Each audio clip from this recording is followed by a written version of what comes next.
problema, por ahí va a estar parado el valor parado voy a procurar avanzar un poquito más allá con los chicos. Me faltó una parte de gases arteriales, así que vamos a avanzar lo más importante, lo más primordial. Les presento ese caso clínico, en el sentido de que les voy a presentar... otra cosa. Procuren no estar copiando. Ya me interesa más que atiendan a lo que estoy explicando. Si graban su clase, graben su clase, no hay ningún problema, pero procuren más hacer caso. ¿Sí? Ya luego les enviaré, por ejemplo, estaba preguntando a algún delegado o delegada para que me escriban, les envío las diapositivas, luego se las estudien con algún material bibliográfico. ¿Okay? Listo. Cerrada la introducción.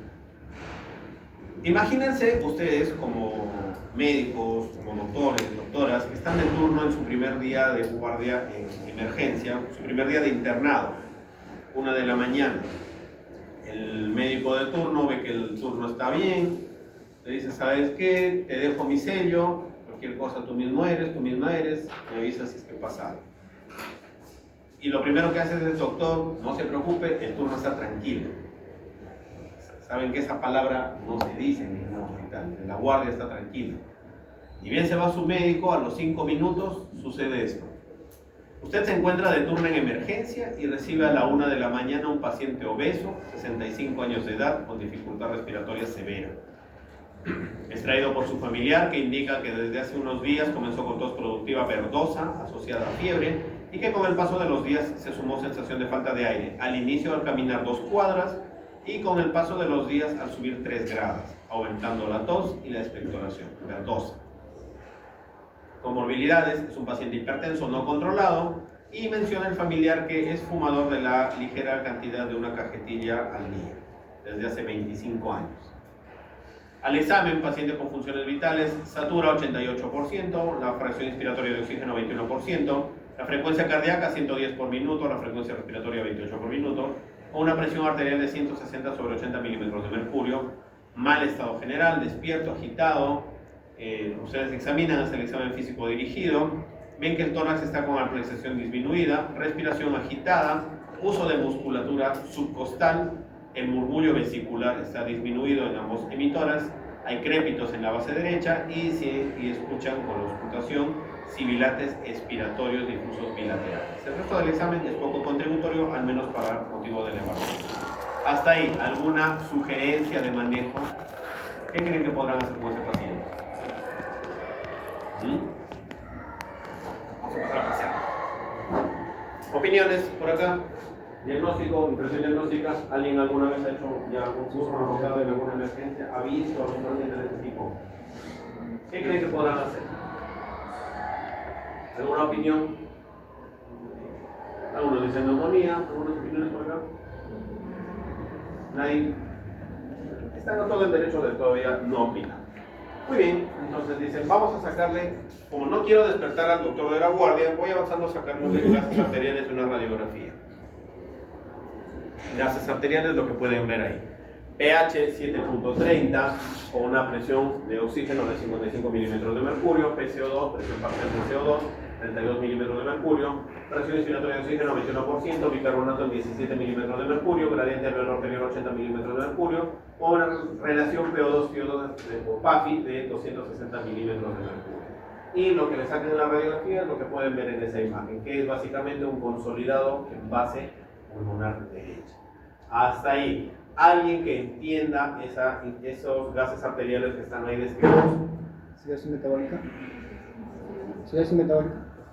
Acidosis metabólica. ¿Alguna otra opinión?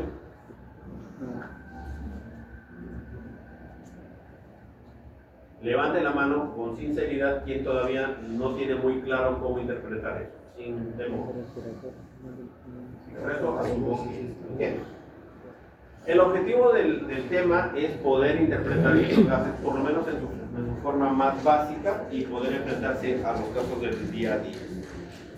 Entonces, para entender ese caso clínico me interesa que tengamos el concepto teórico. En cuanto al concepto teórico, hay que entender algunas cosas. El primer concepto que hemos de tener es, en el aire ambiental, el concepto que tenemos desde la primaria, o nos han enseñado, ¿cuáles son los gases que componen el aire ambiental? Está ahí escrito, oxígeno, nitrógeno y los otros. El oxígeno promedio de ¿cuánto? ¿Qué porcentaje del aire ambiental nos corresponde con el oxígeno? ¿O qué porcentaje del aire ambiental ocupa el oxígeno? 21%. 21%. 21%. Y el nitrógeno, 78%. Entonces, primera conclusión, ¿cuál es el gas que se encuentra en mayor concentración en el ambiente? Nitrógeno. Te pregunta, ¿y por qué no respiramos nitrógeno? El nitrógeno es el que está en mayor concentración. ¿Por qué? Si el oxígeno está en menor concentración del nitrógeno, ¿por qué respiramos oxígeno y no nitrógeno? La siguiente pregunta es entonces, ¿cuál es la función del nitrógeno? ¿Alguien se ha preguntado alguna vez eso? Vamos a aclararlo más adelante.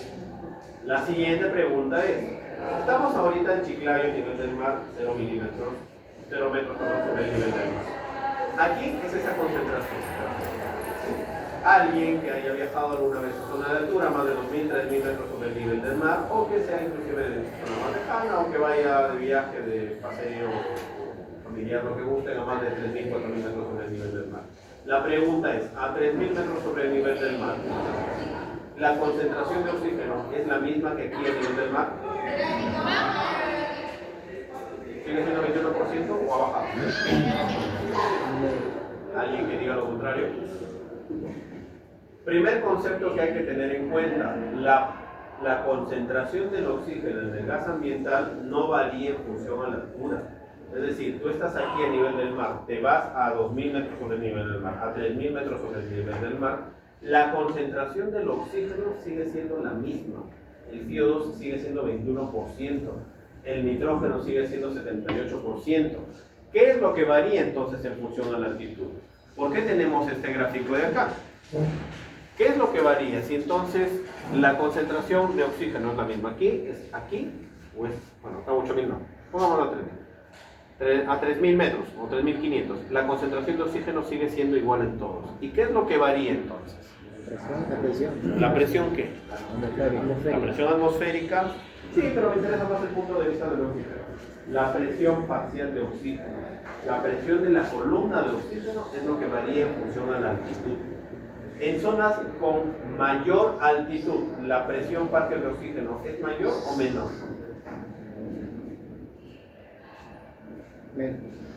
Aquí tengo, ojo, tengo la columna de aire, imaginémonos desde aquí hasta acá, hay un determinado número de moléculas, ¿sí? Que llegan desde esta línea, háganse la idea de esta línea punteada, por poner un ejemplo, hasta aquí, pongamos el nivel del mar. Hay un determinado número de moléculas de oxígeno. Y también hay un determinado número de moléculas de oxígeno desde aquí hasta acá. ¿Dónde hay mayor cantidad de moléculas de oxígeno? Ejemplo 1, ejemplo 2. En el 1. ¿En cuál? En la base. Ejemplo 1. Aquí hay mayor cantidad de moléculas de oxígeno. Por lo tanto, ¿habrá mayor presión de esas moléculas de oxígeno? ¿A este nivel? Sí. Sí. La presión de oxígeno, la presión parcial de oxígeno es mayor a nivel del mar, a diferencia que a nivel de altitud, la presión parcial de oxígeno es menor. Eso es lo único que deben tener en cuanto a variación. La CO2 no varía. Lo que varía es la presión de ese gas de acuerdo a la altitud. Mayor altitud, menor presión de oxígeno. Menor altitud, mayor presión de oxígeno. Entendamos el concepto de fisiología respiratoria. Esto entiendo que ustedes ya lo han llevado desde antes, entonces solamente es una cosa. Respecto a la fisiología respiratoria, lo super básico, ¿cuáles son los gases que participan? Obviamente el oxígeno y el hidrógeno. Perdón, el oxígeno y el CO2. El oxígeno va a salir, va a ir de la caja torácica hacia, en un momento de exhalación de caja torácica hacia ambiente, y el CO2 deberá participar también dentro del intercambio gaseoso. Entonces, ¿cuál es la principal función de los pulmones? Uno es el intercambio gaseoso. Segundo, ¿cuáles son las otras funciones del aparato respiratorio? El metabolismo de algunos de sus componentes. Por ejemplo, el sistema renina-angiotensina, que forma parte de este proceso de hipertensión arterial.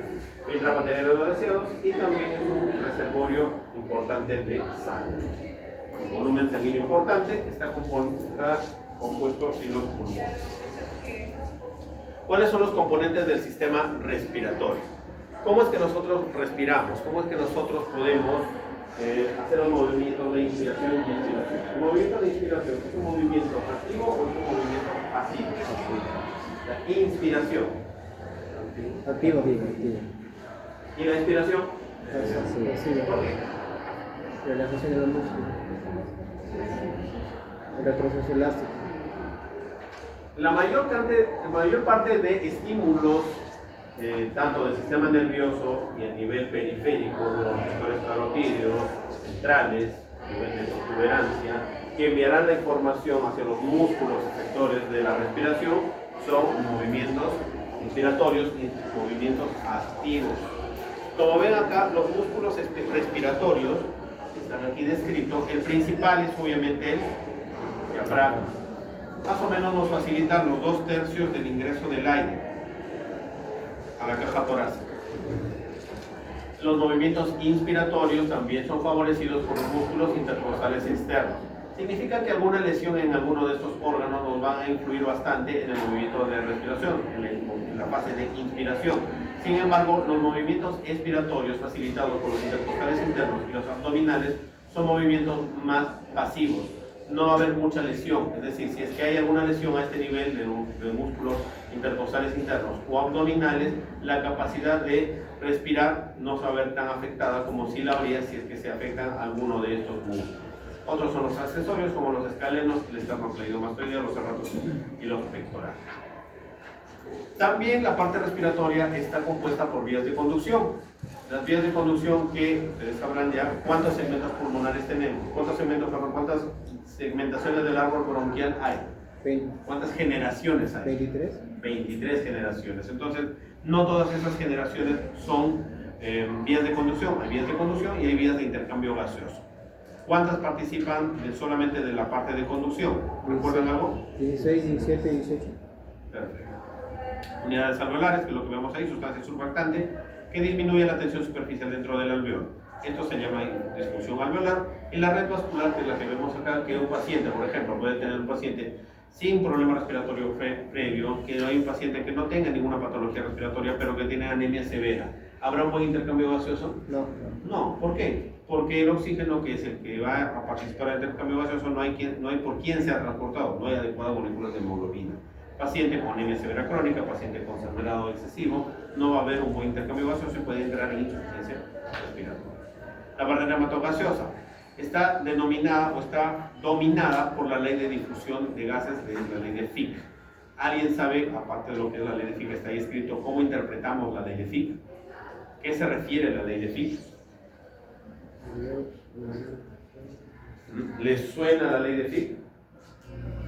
La ley de Fick lo que nos dice es que el intercambio gaseoso está directamente relacionado al área de intercambio gaseoso y es inversamente proporcional al grosor de la membrana de intercambio. En castellano, si yo quisiera, y dicen los libros, ¿no? Más o menos tenemos unos 5 millones de unidades alveolares. Esas 5 millones de unidades alveolares teóricamente las pudiéramos extraer y ponerlas una alrededor de la otra. Tranquilamente podríamos hacer toda la extensión de una cancha de fútbol. Ese es el área de intercambio gaseoso. Y el grosor sería pequeñísimo, serían micras, nada más. Entonces, ante un área extensa con un espesor bien chiquito, bien delgadito, el intercambio gaseoso es más fácil. ¿Qué pasa si es que yo tengo un grosor aumentado y tengo menor área de intercambio? ¿El intercambio gaseoso sería más fácil o más difícil? Más difícil. Más difícil, porque no tengo suficiente área de intercambio y el grosor de la membrana está aumentado. Ejemplo, pacientes con fibrosis pulmonar. Pacientes con fibrosis pulmonar tienen tejidos duros, acartonados, engrosados. No hay buenas zonas para que haya intercambio gaseoso. Y al no haber buena zona para intercambio gaseoso, o un tejido en volumen y en área disminuido, no va a haber una adecuada difusión de gases y eso va a generarle a la larga insuficiencia respiratoria. Cada glóbulo rojo, como mencioné ahí, pasa alrededor de 3/4 de segundo en la red capilar, atravesando 2 o 3 alveolos. Esos son conceptos que ya se tienen previamente. El oxígeno que nosotros tomamos en la pulsioximetría. Todos han utilizado alguna pulsioxímetro, ¿no? Por eso el tema de la pandemia. Cuando utilizan el pulsioxímetro, ¿qué es lo que mide el pulsioxímetro? ¿El oxígeno libre en plasma o el oxígeno unido en hemoglobina? Porque hay dos tipos de oxígeno, el oxígeno libre en plasma y el oxígeno está a la hemoglobina. A la hemoglobina. ¿Qué es lo que mide? La pulsioximetría. La hemoglobina. Y cuando tomo un examen de gases arteriales y tomo una muestra directa de sangre del paciente, ¿qué es lo que estoy midiendo? ¿El oxígeno libre o el oxígeno unido en hemoglobina? El libre.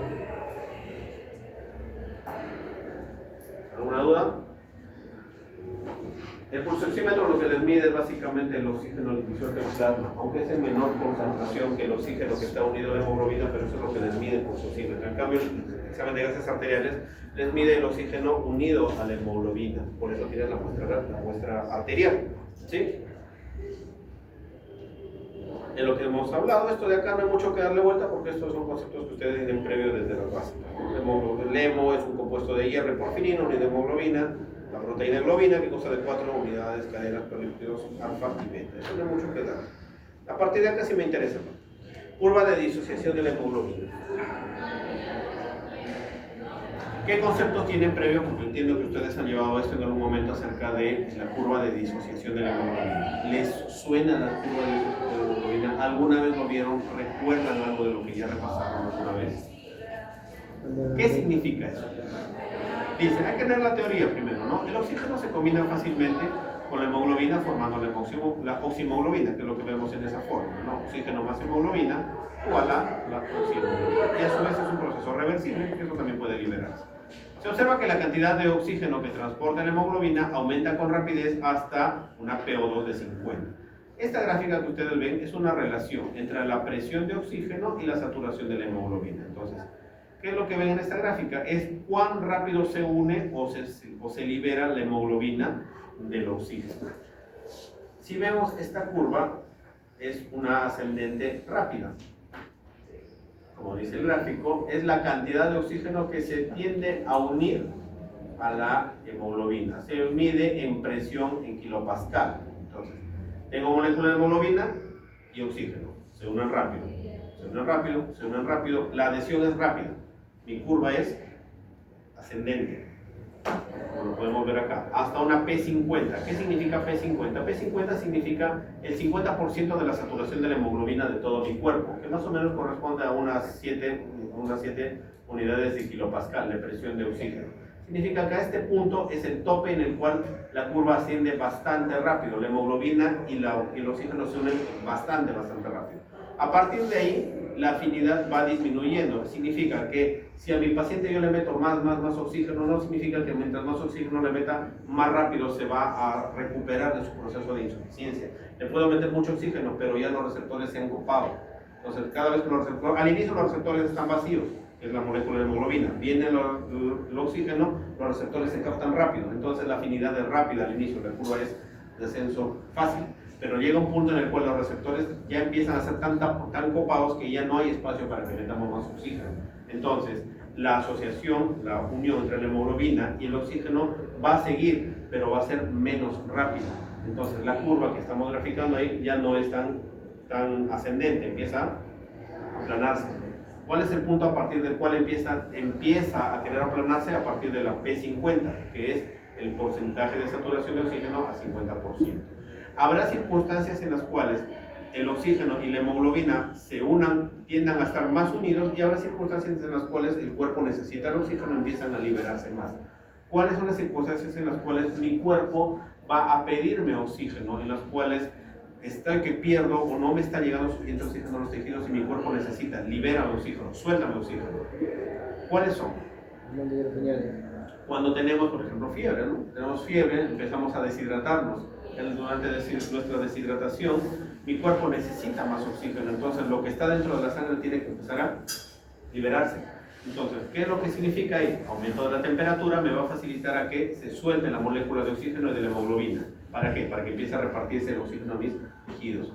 ¿Qué otras circunstancias pueden hacer que se liberen o se suelten más rápido la hemoglobina del oxígeno? La disminución del pH, la acidosis, ¿sí? El aumento de la presión parcial de CO2 y el aumento de la molécula llamada 2,3-difosfoglicerato. Son circunstancias en las cuales acidosis, aumento de temperatura, ya sea acidosis metabólica, respiratoria, hacen que mi cuerpo necesite más oxígeno. Entonces las moléculas empiezan a soltarse más rápido. En ese afán de soltarse más rápido, van a tender a hacer que la curva se empiece a desviar ¿hacia dónde? La derecha. Hacia la derecha. Entonces, ¿en qué circunstancias me hacen que la hemoglobina y el oxígeno se suelten más rápido porque mi cuerpo lo necesita y desvía este gráfico hacia la derecha? Cuando hay aumento de temperatura, disminución de pH, es decir, acidosis respiratoria, acidosis metabólica, o aumento de esta molécula llamada 2,3-difosfoglicerato. ¿Y en qué circunstancias sucede que la hemoglobina y el oxígeno tienden a unirse más fuerte? Cuando baja la temperatura, todo lo contrario, aumenta el pH, disminución del PCO2 o disminución del 2,3-difosfoglicerato. La respiración. El mecanismo de la respiración, básicamente nosotros por qué respiramos o cuáles son las fases, los procesos que permiten que nosotros podamos respirar, tomar aire ambiental y transformarlo, llegar hasta los alveolos. Son varias fases. El oxígeno tiene que ir del ambiente hasta el alveolo. Ese movimiento nosotros lo vamos a llamar ventilación. Simplemente pase de gas, oxígeno, del ambiente hasta mis alveolos, vamos a llamarlo ventilación. Nada más. La perfusión, ¿qué es? La cantidad de sangre que le va a llegar a través de los capilares hacia el alveolo. ¿Para qué? Para que empiece a ser efectivo ese intercambio gaseoso. Como menciona ahí, el flujo de sangre venosa mixta que a través de los capilares alveolares vuelve a la sangre arterial de la aurícula izquierda. El intercambio de gases, ya tengo la primera fase, que fueron mis alveolos, ya tengo la segunda fase, que es la fase de sangre. Ahora, ese movimiento del alveolo a la sangre y de la sangre al alveolo debe ser efectivo. Ese movimiento se llama difusión. El transporte de oxígeno, el oxígeno va unido a las moléculas de hemoglobina, se reparte a mis tejidos y luego deberá ser liberado los mismos para poder generar el metabolismo aeróbico. Eso se llama transporte de oxígeno, es el paso hacia los demás del tejido. Y la regulación pues, de la ventilación, que se llama homeostasis.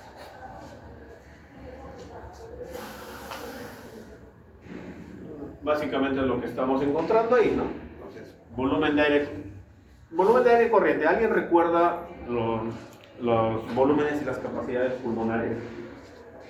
Llevaron eso en algún ciclo, entiendo, ¿sí? ¿Cuántos volúmenes y cuántas capacidades tienen? ¿Recuerda bien? ¿Qué es un volumen y qué es una capacidad? ¿Alguien recuerda algo? ¿Nadie?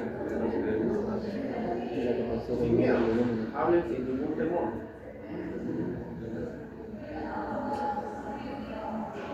¿Cuántos volúmenes tenemos? Eso me interesa para que entiendan este gráfico. 4. ¿Cuáles son los volúmenes? Corriente, respiratorio, expiratorio y el volumen de reserva inspiratorio. Ya. ¿Alguien que no tenga tan claro el concepto? Yo entiendo que esta hora es bastante pesado, todo el día de clases bien cansado. Ya lo único que quiero no es hacer eso. Pero procuremos tener en cuenta estos conceptos bastante importantes. Cuando, como siempre les digo, ¿no? Sobre todo cuando ya es hora, como en este momento, ¿no? Y yo van bostezando, es normal. ¿Qué hacemos? Estamos respirando normal. Si yo pudiera graficarlo, recordarán esos gráficos. Hay una curva, hacemos el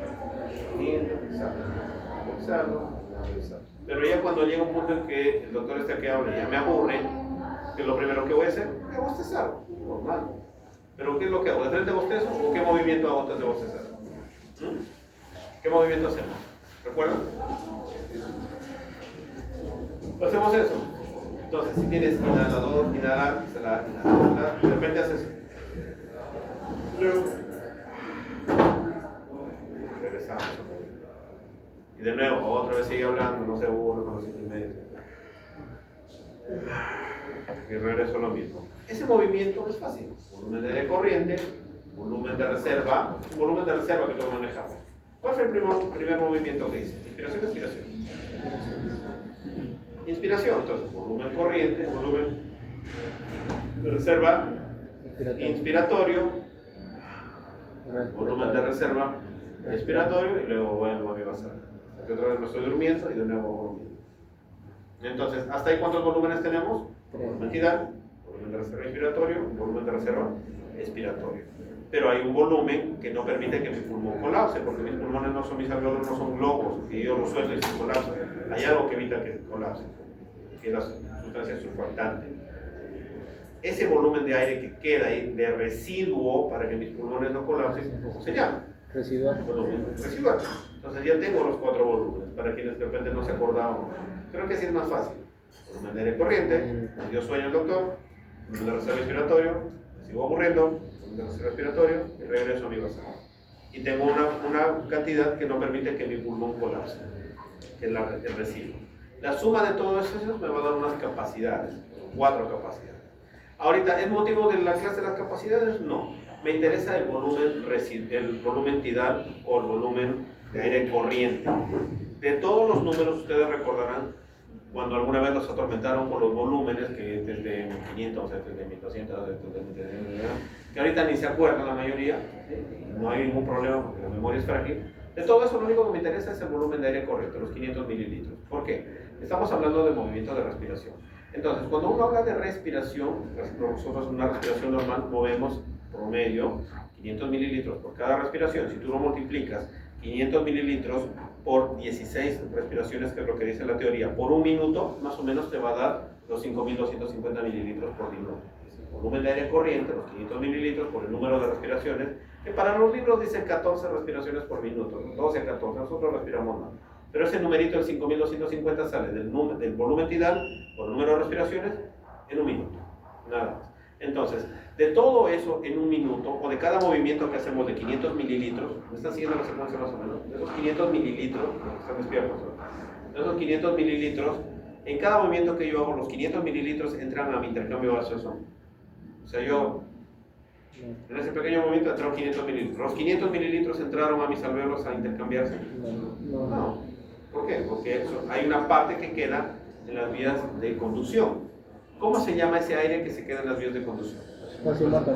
¿Muerto? Anatómico. Fisiológico. Una cosa es el anatómico y otra es el fisiológico. ¿Cuál es el espacio muerto anatómico y cuál es el espacio muerto fisiológico? El de la tráquea hasta los alveolos. ¿Qué es ese? El anatómico. Claro. Y el fisiológico es el que hay en los alveolos.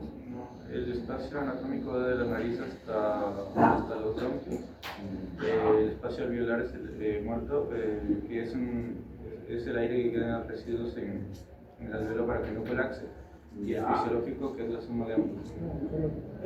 Para tenerlo más claro, si no tenemos una pizarra, porque debería tener más facilidad por la pizarra. A ver.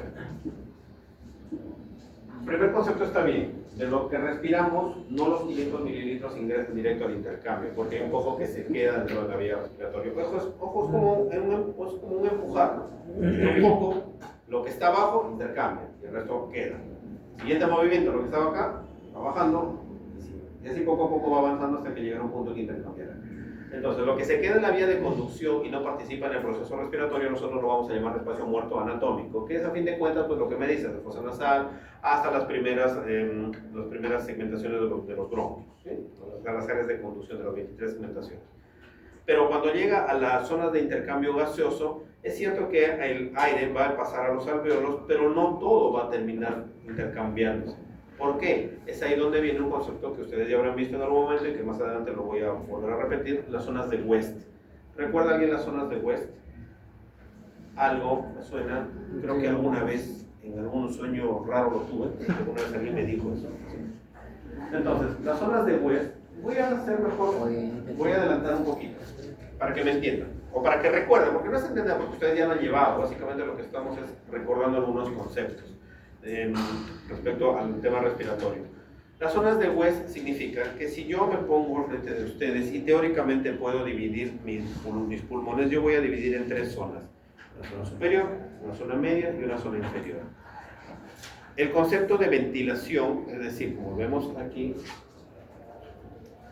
esto de aquí es la representación de un alveolo. Va a llegar el aire, o el gas oxígeno, y una parte va a participar en el intercambio gaseoso a través de la membrana alveolar hacia los capilares. Entonces, cuando tengo una buena cantidad de oxígeno en esta zona, yo lo voy a llamar una zona bien ventilada, tiene un montón de aire, pero el transportador es ineficiente. ¿Cuál es el transportador del oxígeno? La hemoglobina, la hemoglobina. Entonces, ¿qué pasa si el transportador es ineficiente, aunque tenga una buena cantidad de alveolo? ¿Intercambiaré bien el oxígeno en esa zona? O sea, fui a pedir mi delivery, pero no llegó el de la moto. ¿Qué hago? ¿Puedo comer lo que pedí? No, obviamente, no es que me lo trae. Entonces, el mismo concepto es acá. Me llega el oxígeno, pero no hay la hemoglobina suficiente para poder transportarlo. Son zonas bien ventiladas con baja perfusión. Entonces, esa es una de las zonas de West, la zona 1. Hay bastante ventilación, pero hay baja perfusión. Entonces son unidades alveolares que a fin de cuentas no van a participar en un adecuado intercambio gaseoso. Ojo, no hablo de todas las zonas de hueso, pero más o menos el concepto está ahí. Son zonas bien ventiladas, pero poco perfundidas. El intercambio gaseoso es menos efectivo que en zonas bajas. Eso en algún momento hay alveolos que no van a hacer un buen intercambio gaseoso por ese motivo. Podemos hablar de espacio muerto fisiológico. ¿Se entendió un poco hasta ahí? Sí. Zona media, el equilibrio entre la ventilación y la perfusión es bueno. Es una mejor zona ventilada, la zona 2. Y la zona más baja es bien perfundida, llega un montón de sangre, pero se perdió un poco de la oxigenación del camino. Esa es la zona 3. La zona 3 es zona bien perfundida, pero poco ventilada. Entonces, zona 3, zona 2, zona 1. El aire, por lógica o por simple mecánica de gases, ¿hacia dónde tiende a ir? ¿Hacia arriba o hacia abajo? El aire, el gas. Hacia arriba. Y la sangre es más pesada. ¿Dónde tiende a ir? Hacia abajo. Entonces, más fácil. Bien ventilada, poco perfundida, zona 1. Zona media, bien ventilada, bien perfundida, poco ventilada. Más simple, más sencillo, ¿sí? Eso lo voy a repasar en un concepto. ¿Para qué es importante? Porque me habla acerca de los espacios muerto anatómico, muerto fisiológico. El centro respiratorio, las dos únicas cosas que quiero que se les quede de la diapositiva, o el término. ¿Por qué nosotros respiramos? ¿Por qué yo puedo respirar? ¿Qué es lo que impulsa mi estímulo respiratorio? ¿Cómo sabe mi organismo que en algún momento debo aumentar mi frecuencia respiratoria y en algún momento debo bajar mi frecuencia respiratoria? ¿Quién les da la orden a mis músculos? El sistema nervioso, obviamente, ¿no? ¿Y quién le da al sistema nervioso la alerta de que debe enviar órdenes a mis músculos para que aumenten o bajen la frecuencia respiratoria? Ya, entonces ahí debemos entender que el centro respiratorio, hay dos tipos de centro respiratorio. El centro respiratorio principal, que está a nivel bulbo, ¿sí? y los quimiorreceptores periféricos. Entonces, hay dos tipos de centros receptores, ¿no? Como dice aquí, el centro respiratorio, hay dos tipos de estímulos. A nivel central, a sus núcleos ventrales y dorsales, van a ser estimulados por la concentración del CO2 en la sangre. Entonces, el CO2, mientras más se eleva atraviesa la membrana hematoencefálica, llegará a la concentración de oxígeno elevada a nivel de mi bulbo y protuberancia. Los quimiorreceptores centrales van a identificar niveles elevados de CO2 y por lo tanto acidosis en sangre, y lo que van a indicar es que automáticamente aumenta la frecuencia respiratoria. ¿Para qué? Para que puedan guardar el CO2. Y si por algún motivo el receptor central no detecta a tiempo o falla, por decirlo de alguna forma, tenemos los quimiorreceptores periféricos en cuerpo carotídeo, ¿sí? Y los aórticos, como dice aquí, indirectamente a través de quimiorreceptores aórticos y carotídeos, estos también van a responder al estímulo a través de la hipoxia. Entonces, ¿cuáles son los dos principales estimuladores del patrón respiratorio? A nivel periférico es la hipoxia, estimulando los cuerpos carotídeos y a nivel de la aorta, y a nivel central de la protuberancia van a ser estimulados por los niveles elevados de CO2 en la sangre.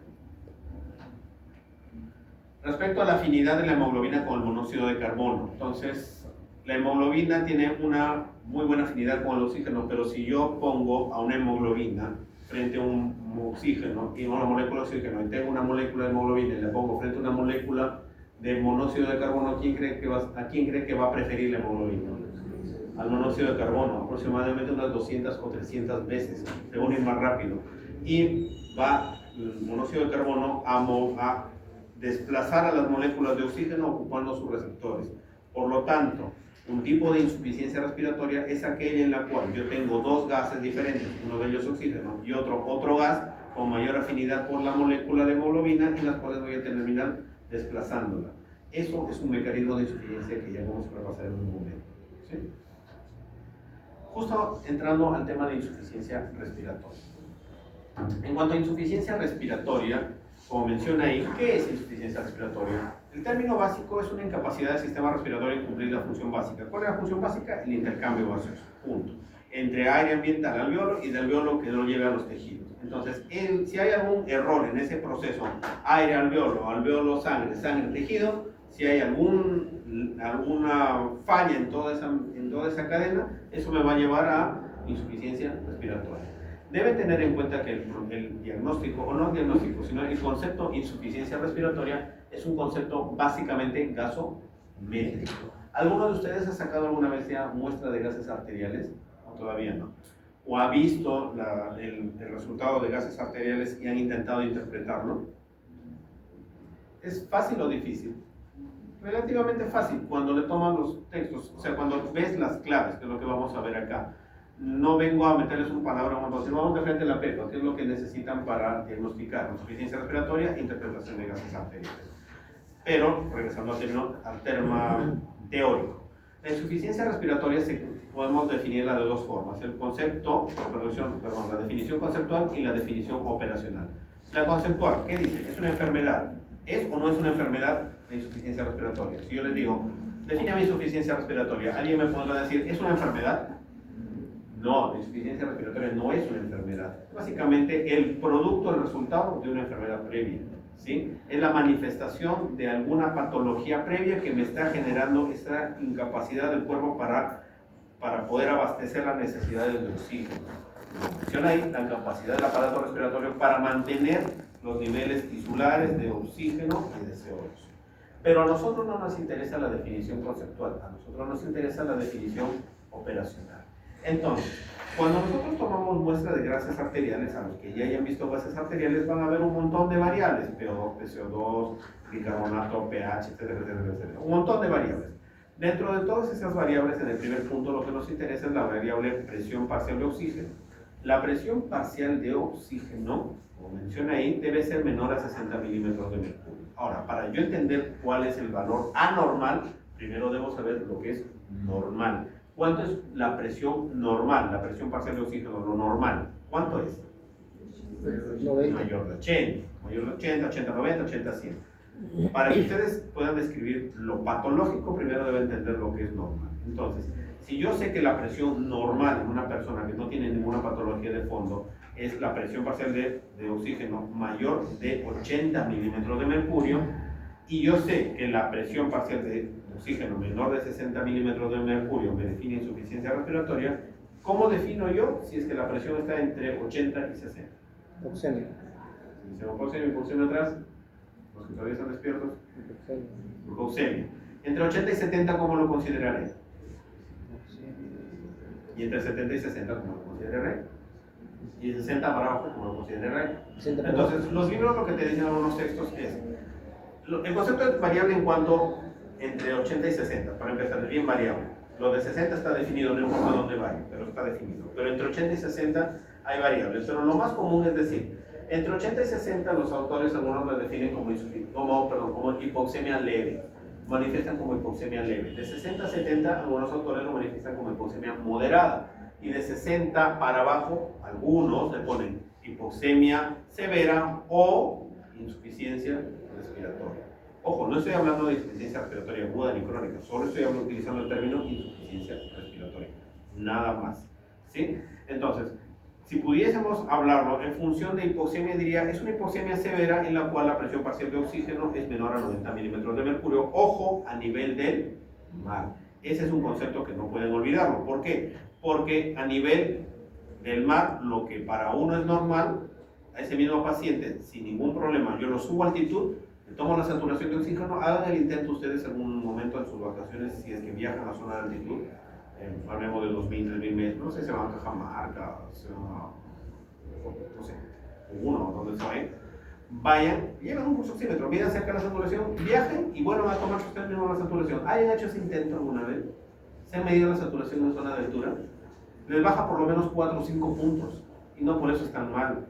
Entonces, cuando ustedes ya más adelante como médicos van a trabajar, como doctores, como doctoras van a trabajar en una zona de altitud, deben tener siempre en cuenta ese concepto, que la insuficiencia respiratoria, los conceptos que tenemos son a nivel del mar, más debemos ajustarnos los conceptos dependiendo de la zona donde estamos, porque si llega a un paciente a consultorio externo, imagínate que trabajas acá, no sé, en una zona con 3.000 metros sobre el nivel del mar, Un paciente que viene a su chequeo, no sé, viene porque le toca su chequeo anual, tranquilazo, le pones el saturador y satura 90%. Enfermera, póngalo oxígeno, cánula, hay que ponerle emergencia y el paciente está tranquilo. No, es que está saturando 90%.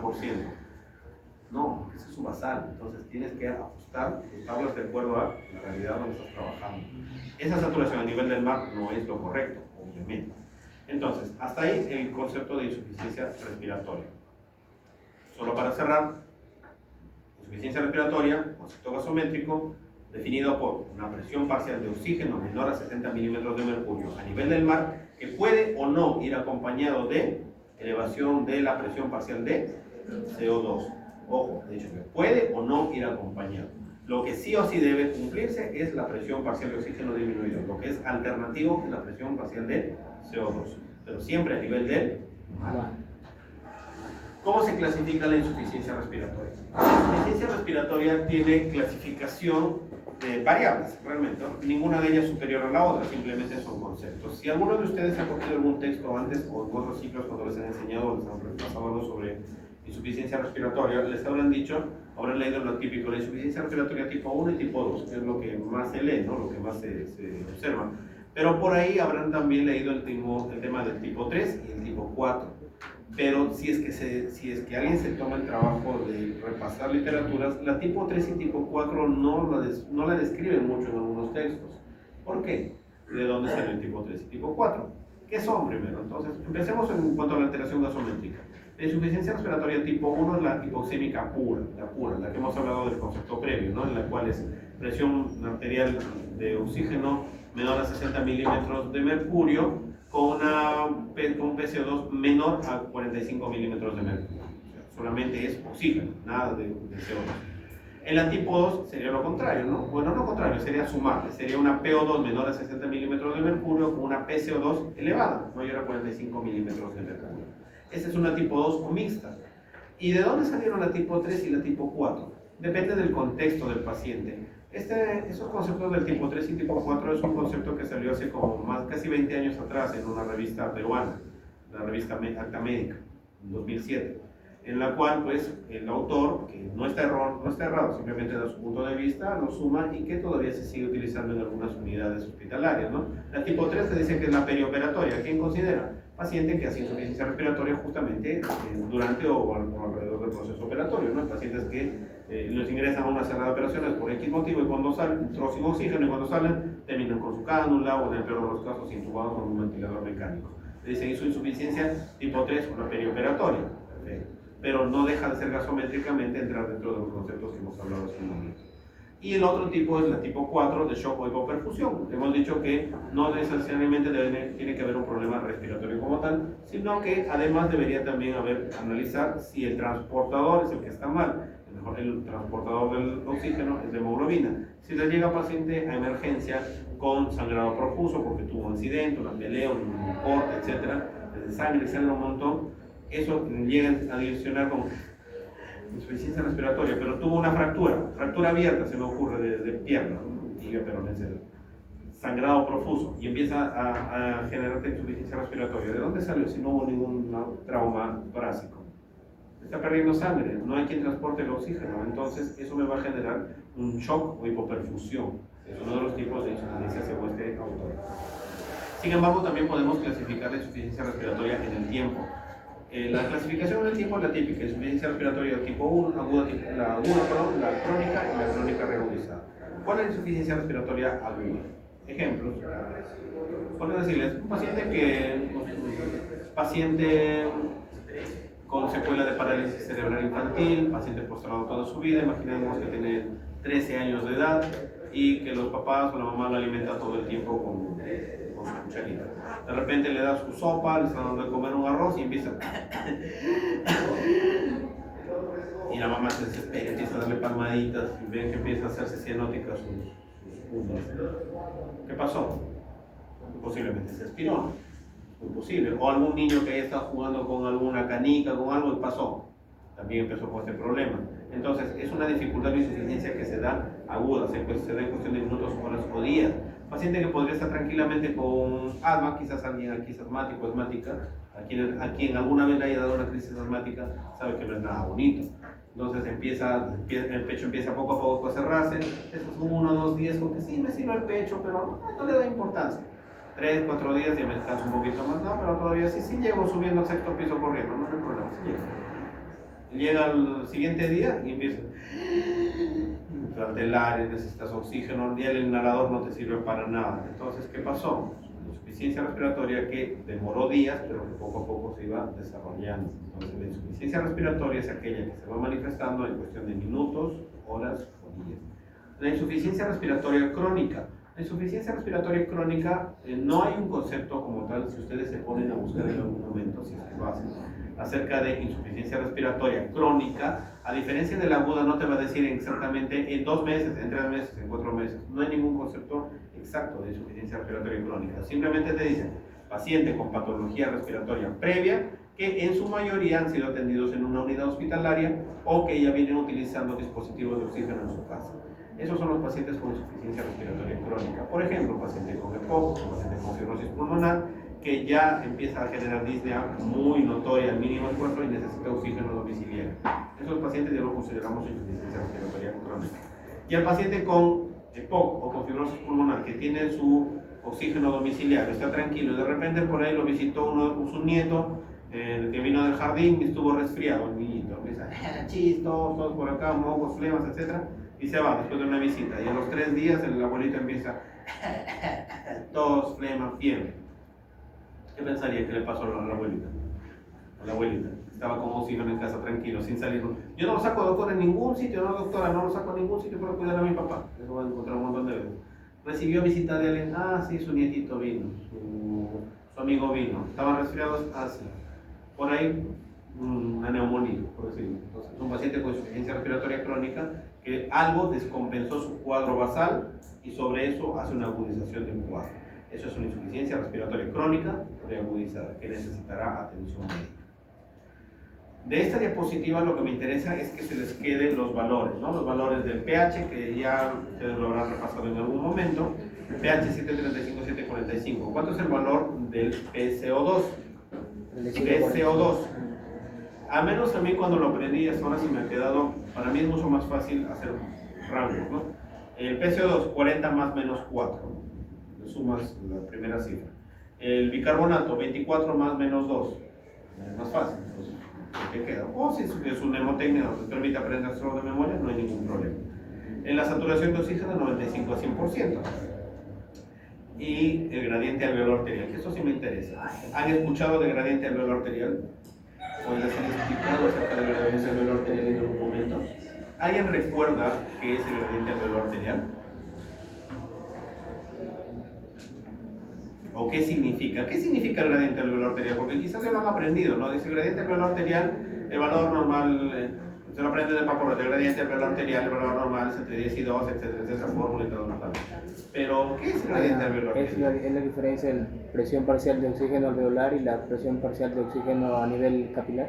Claro, la fórmula lo dice, ¿no? Pero, o sea, está bien, pero, no, está muy bien, pero, o sea, y con mis propias palabras quisiera explicarlo. ¿Cómo lo explicaría? Bueno, primero hay que entender que el gradiente, cuando uno examina una muestra de gases arteriales, a los que lo hayan visto en algún momento, sale una tira larga, más o menos como cuando te vas a comprar al supermercado y te sale una tiracita larga y tú ves como tu plata se va yendo, se va yendo, se va yendo, y sigues llorando y ves que sale, la bolita nunca termina de salir, te arranca una tira de ese tamaño, más o menos igualita es una muestra de AGA, una tira largota con un montón de variables.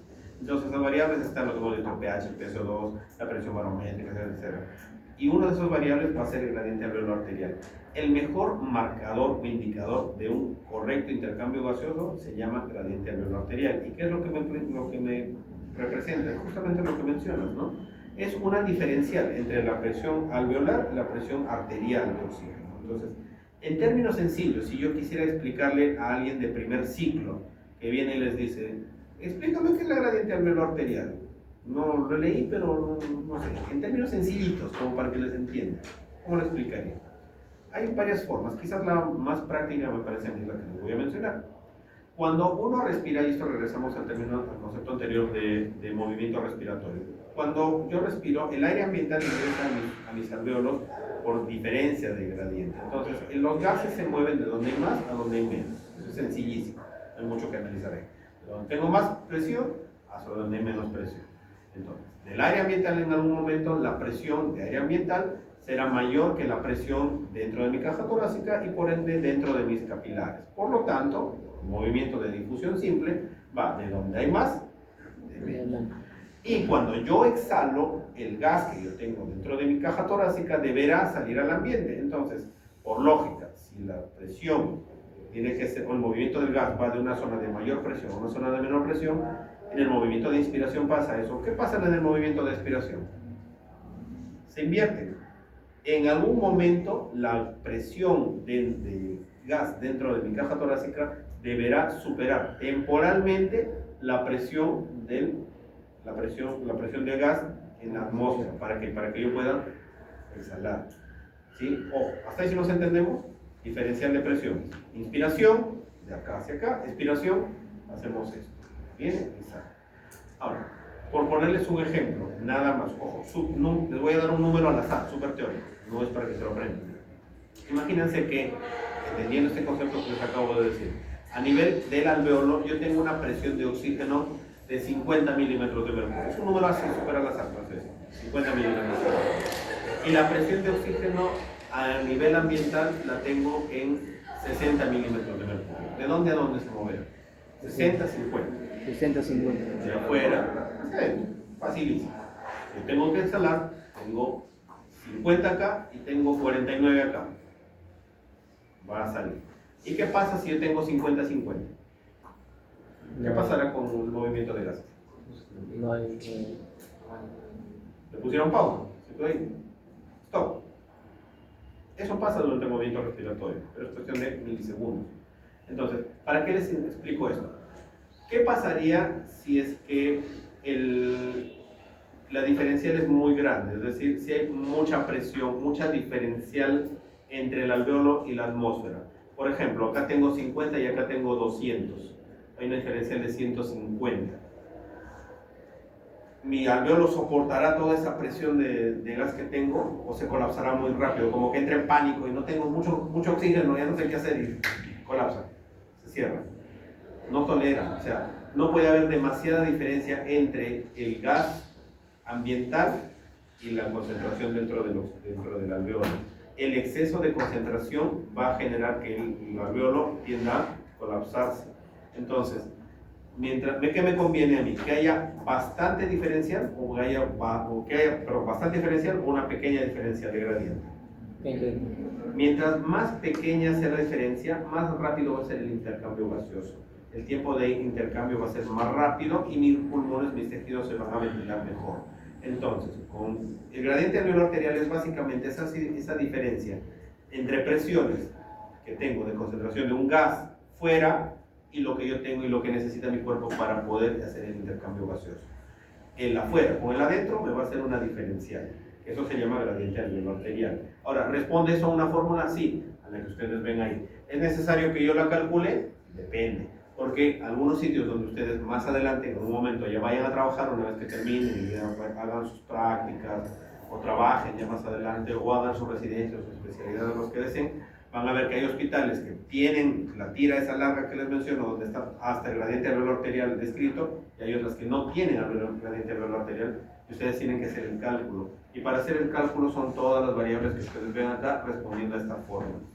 Ahorita ustedes no están en la obligación de saberse la fórmula, simplemente saber que el gradiente alveolar arterial, lo normal y lo esperable es que esa diferencia, resultado de esa fórmula, el valor absoluto esté entre 10 y 12. Punto. Algunos libros les van a decir que hasta 20 es valedero.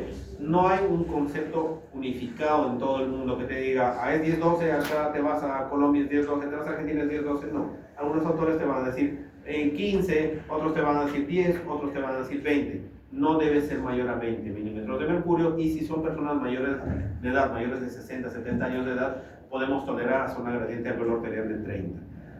Entonces, cuando yo analice un examen de gases arteriales, no solamente deberé ver los valores del CO2, del oxígeno, sino también debo centrarme en el gradiente alveolar arterial, porque es el mejor indicador de intercambio gaseoso. Si ese gradiente alveolar arterial es muy elevado, significa que no estoy intercambiando bien oxígeno en mi paciente y mi paciente va a entrar en insuficiencia respiratoria. ¿Ya? Entonces, respondiendo a los mecanismos de insuficiencia respiratoria. Son 5 mecanismos. ¿Cómo es que se causa la insuficiencia respiratoria? Esto se lo voy a poner mejor como ejemplo, porque eso de leer es un poquito cansado. Quiero que me entiendan como ejemplo. Vamos a poner ejemplo, y siempre miren por favor este gráfico. La disposición de cada gráfico tiene su porqué. ¿Ya? Esto vamos a intentar representar la unidad alveolar y esto la zona capilar para intercambio de gases. Entonces, les pongo ejemplo. El primer ejemplo que les dije, ¿quién de ustedes no ha viajado, quién de nosotros no ha viajado alguna vez a zona de altura? Ya sea por viaje de paseo, familia, vacaciones, como que sea. Te salió de un momento a otro viaje, vamos a tal sitio de paseo, nos vamos, ¿no? Más de 3.000 metros. Estás hoy día acá en Chiclayo y mañana se te ocurre, vamos a, no sé, vamos a un sitio de más de 3.000 metros.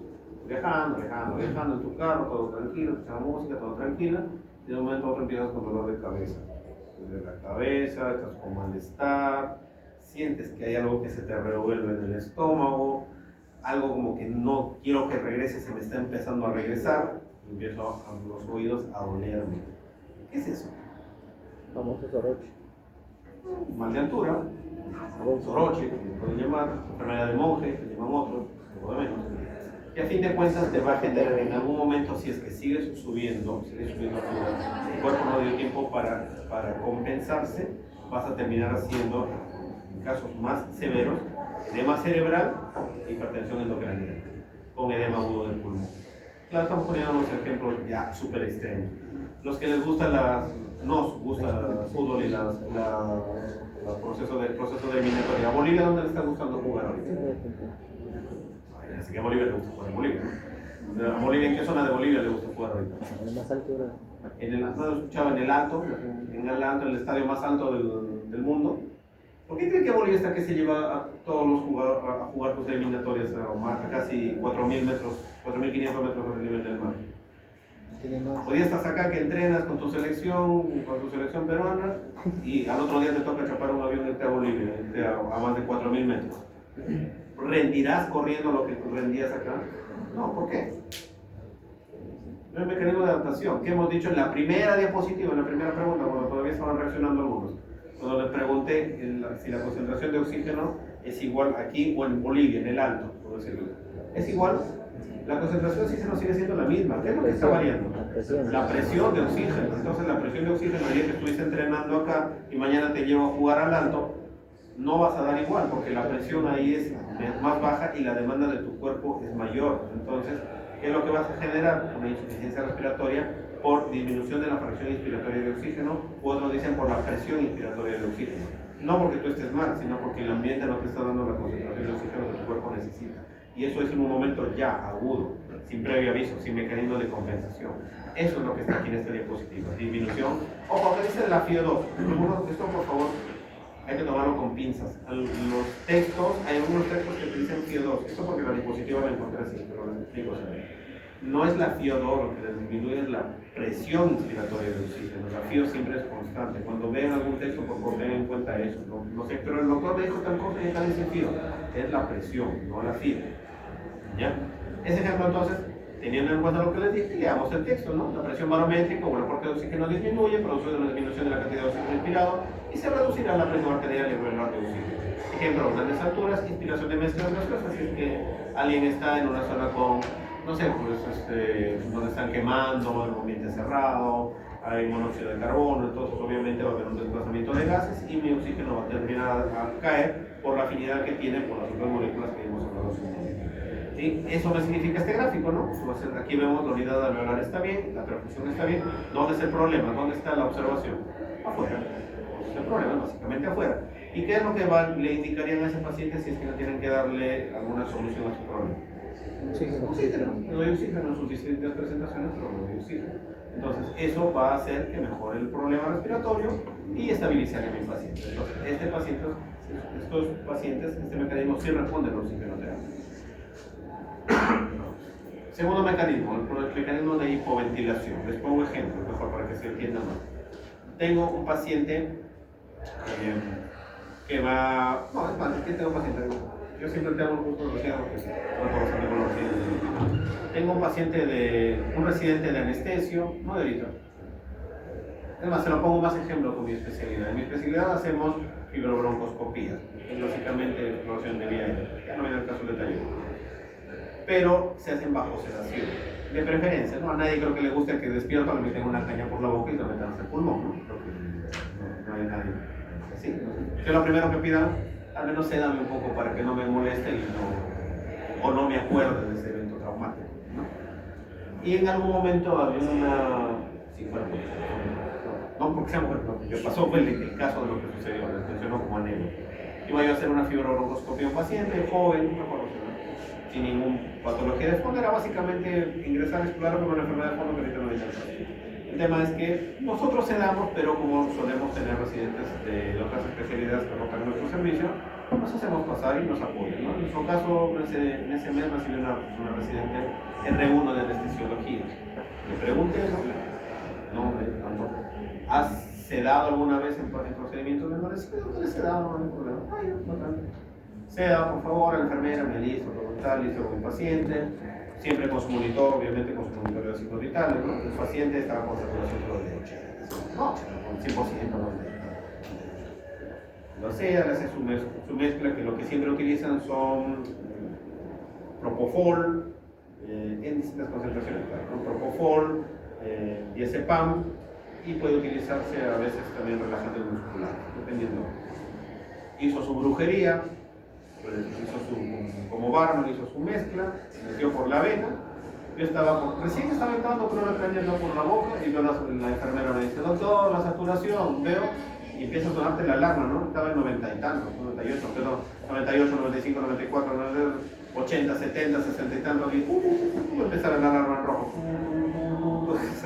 Suspendemos el procedimiento, al final terminamos intubando al paciente hasta que lo conectamos un ventilador.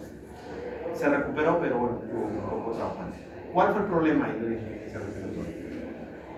El neumólogo, no, porque llegué creo que a ley, a mí no me echen la culpa. Yo no fui. ¿De quién fue la culpa? Del anestesiólogo. No digo que todos pasa un caso ahí. ¿Qué le pasó al anestesiólogo? Se emocionó. Hizo mezclas que no debía. Como ustedes cuando mezclan los fines de semana cosas que no deben y está moribundo. ¿Ya?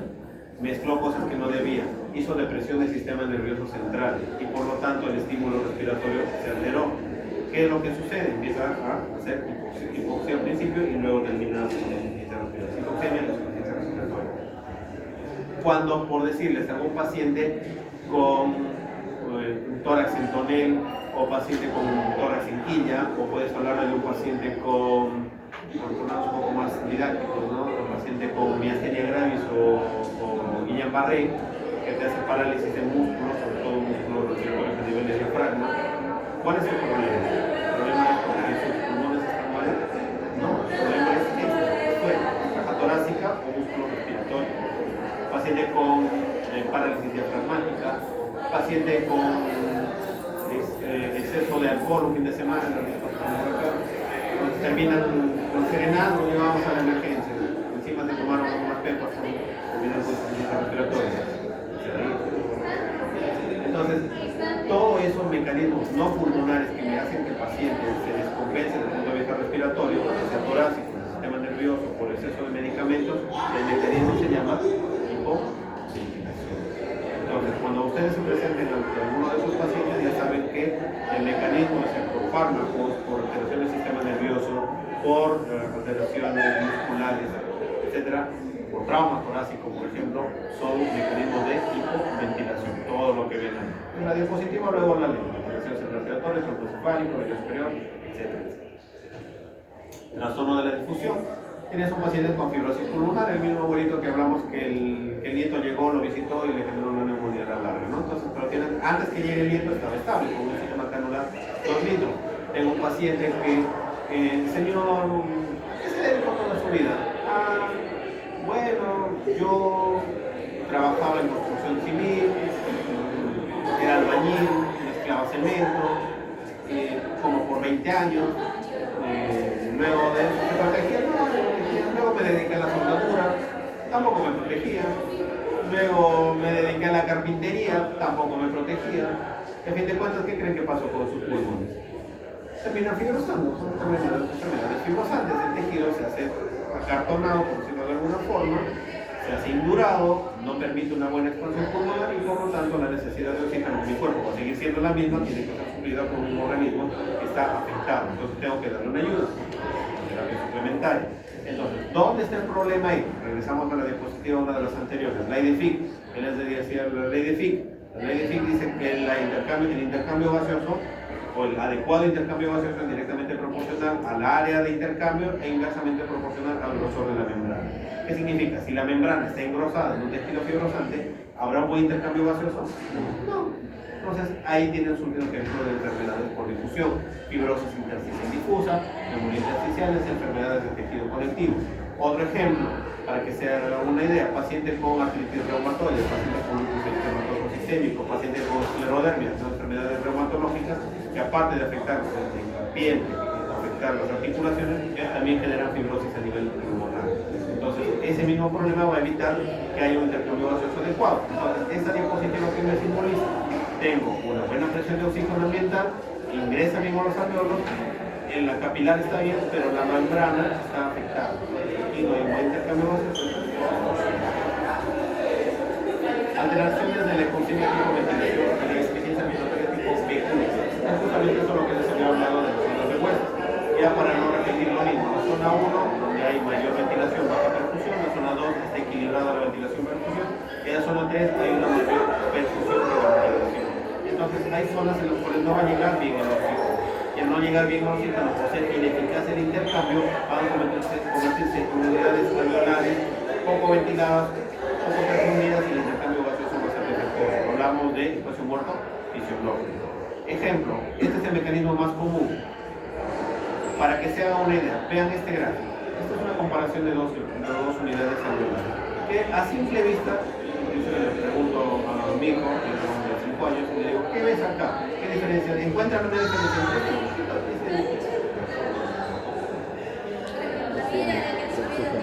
Así le vemos suave. Este gráfico, todo gráfico tiene un porqué. Esta es una unidad alveolar sana, sin ningún problema. Esa unidad alveolar que me simboliza el contenido interno, porque mira, una presión de 110 milímetros de mercurio y el cabello con 60 milímetros de mercurio. ¿Qué pasó? No hay ninguna flecha que me esté señalando el ingreso de oxígeno a la unidad alveolar. Pero acá sí, el interior lo veo que está más grueso. ¿Qué pasó? Lo que pasa simplemente es que aquí esto debería estar lleno de aire. Cualquier cosa que no sea aire y que está metido dentro del alveolo va a evitar el intercambio gaseoso. Por ejemplo, sangre. Paciente que tiene un accidente de tránsito, no sé, traumatismo, se llenan los alveolos de sangre. Debería ser aire puro. ¿Qué pasa si ese aire que ingresa en el alveolo lo reemplazo aquí por sangre? ¿Va a haber intercambio gaseoso? No va a haber intercambio gaseoso. ¿Qué pasa si tengo un paciente con COVID severo? El paciente por COVID, lo que moría, la pandemia que mataba al paciente por COVID era la insuficiencia respiratoria, pero la insuficiencia respiratoria secundaria para edema. En resumen, dentro del alveolo, en lugar de ser solo aire, había también agua, edema. Entonces, el edema, el líquido, es lo que evita que haya un intercambio gaseoso adecuado. ¿Sí? Edema pulmonar, neumonía. La neumonía genera edema a nivel alveolar. Eso no permite un intercambio gaseoso adecuado. Cualquier cosa que se meta acá y que no sea aire va a evitar que el oxígeno pase con facilidad. Tromboembolismo pulmonar, por ejemplo, un paciente fibrilador, que lo normal es que el coágulo se vaya hacia el cerebro, ¿no? Lo más común, pero en lugar de irse al cerebro se desvía de ruta y se va hacia las pulmonares, hacia las arterias pulmonares, o hacia la vena pulmonar, dependiendo de la irrigación. Obstruye una vía principal. El alveolo, entraremos en estas zonas de hueso, estará bien ventilado, pero estará mal perfundido. Hay un coágulo, hay una obstrucción, hay un trombo. Entonces, al no haber sangre, no hay quien transporte el oxígeno. También me generará una alteración, ventilación, perfusión. Imaginemos que tienes un paciente que lo van a operar, lo van a meter a una sala de operaciones, y en los ventiladores mecánicos la ventaja es que tienen que puedes darle la concentración de oxígeno que tú quieras hasta 100%. Como mover un botón, la presión del FIO2 normal empiezas a subir hasta 100%. Significa que le vas a meter un montón de oxígeno a sus alveolos. Si le metes mucho oxígeno por mucho tiempo, el alveolo va a empezar a colapsar.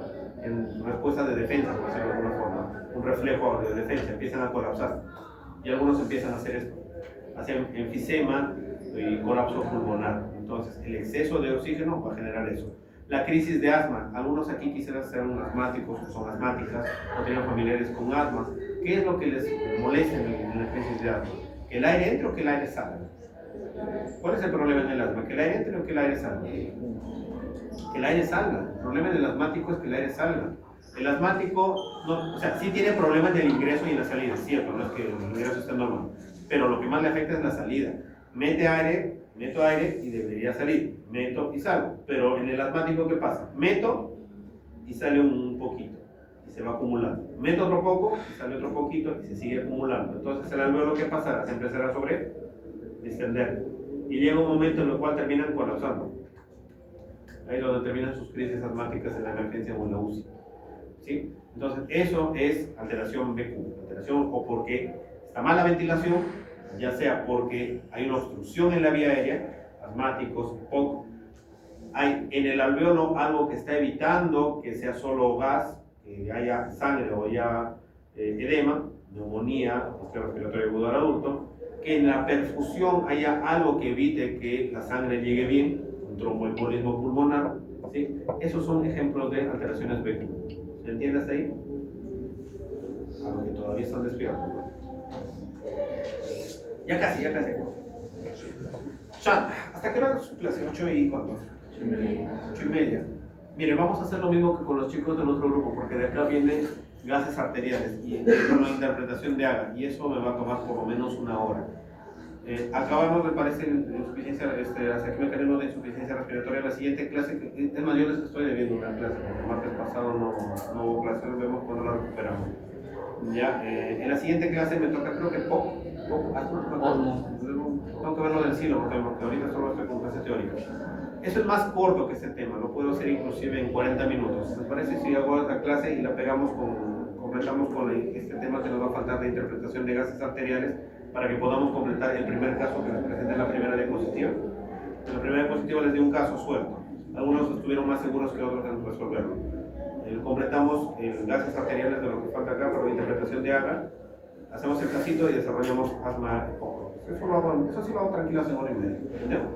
Pasa que también reacciona porque la mayoría se muere de hambre. Somos varios, la verdad. Terminamos casi con el SHAT. El SHAT es, para que no le demos vuelta, el SHAT es un mecanismo netamente cardiológico, así de punto, no le den tanta vuelta, ¿ya? Así como hablamos que la hipoventilación alveolar es extrapulmonar, masa torácica, músculos de respiración, sistema nervioso, el SHAT es un mecanismo netamente cardiológico. Ven ahí, transposición de grandes vasos, traje venoso pulmonar total, cortación aórtica, tecnología falón. ¿Qué significa? Acá. En el primer ejemplo es un alveolo bien ventilado, bien perfundido. Acá vemos que prácticamente no hay alveolo. Entonces, ¿qué es lo que pasó?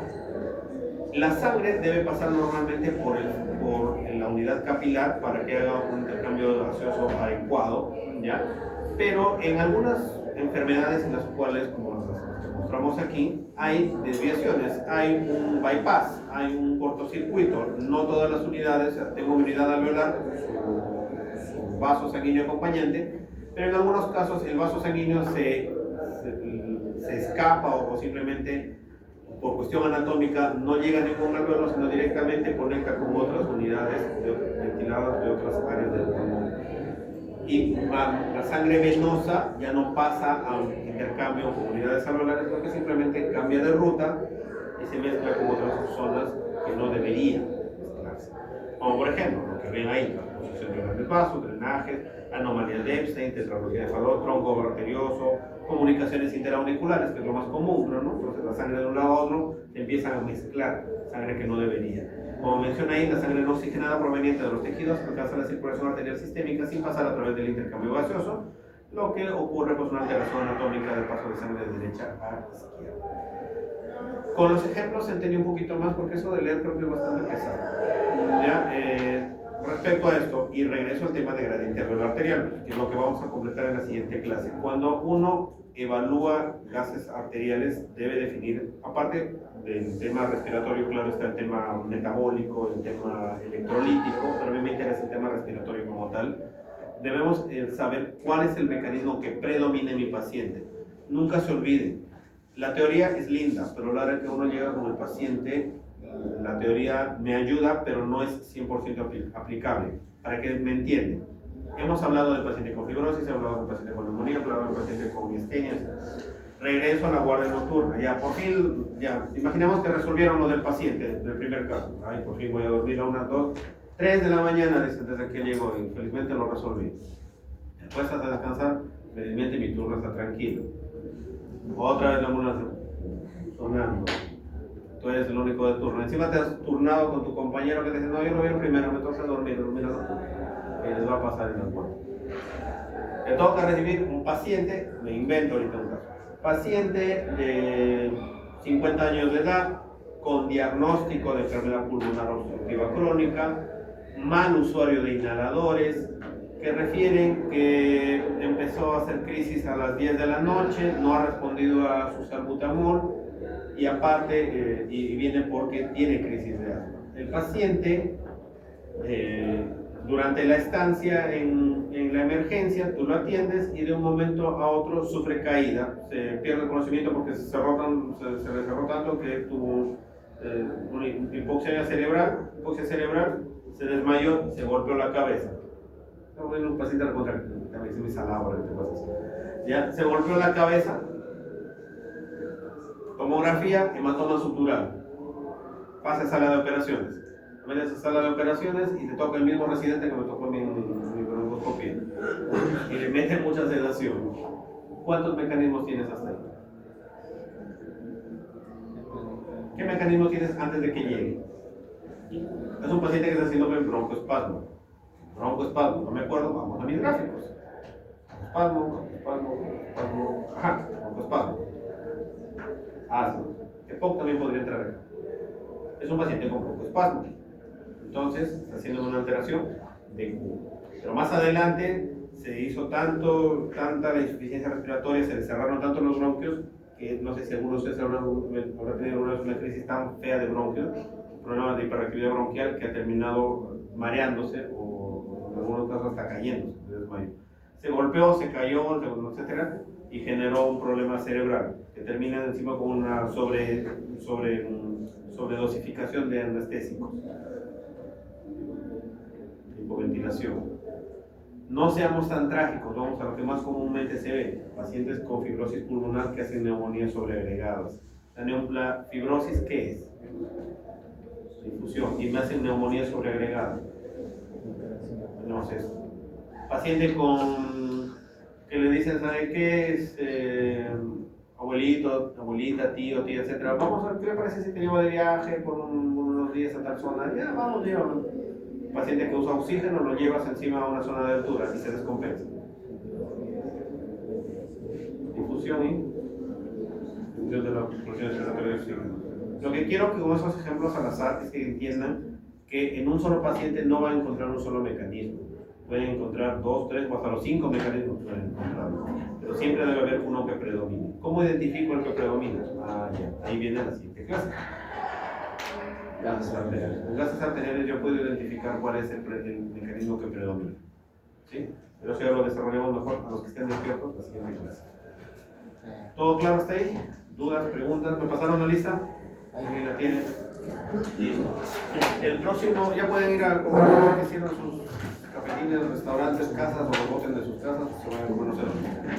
El siguiente martes hacemos EPOC, asma, voy a ver el tema del sílabo, no sé cuál es el otro médico que todavía no tienen sílabo, tengo entendido eso, no sabía, pero no entiendo, voy a ver lo del sílabo, voy a preguntarle a los doctores y